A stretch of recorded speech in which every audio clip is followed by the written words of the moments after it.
When I bought the land outside, the HOA boundary most people assumed I had, purchased it simply for privacy and open space.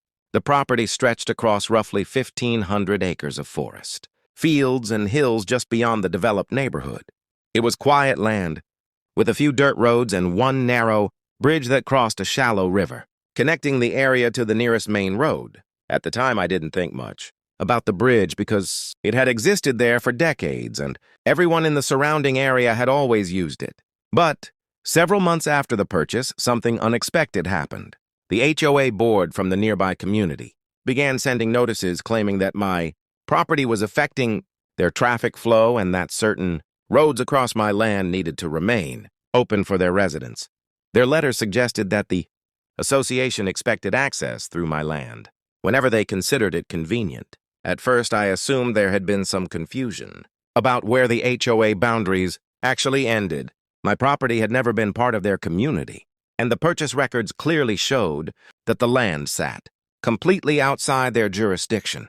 When I checked the property survey and deed documents again, I noticed something that explained the entire situation.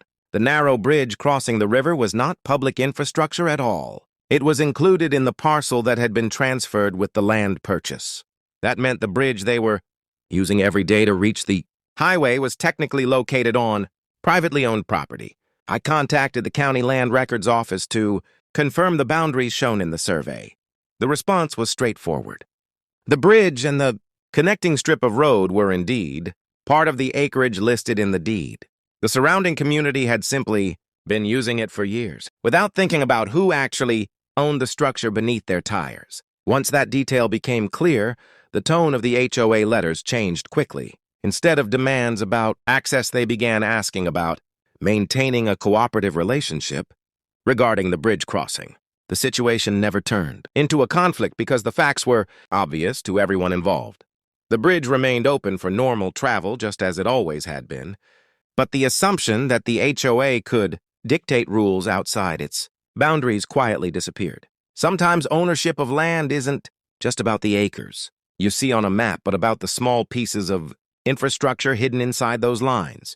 If you enjoy stories where unexpected property rights change the balance of power, make sure to subscribe for more.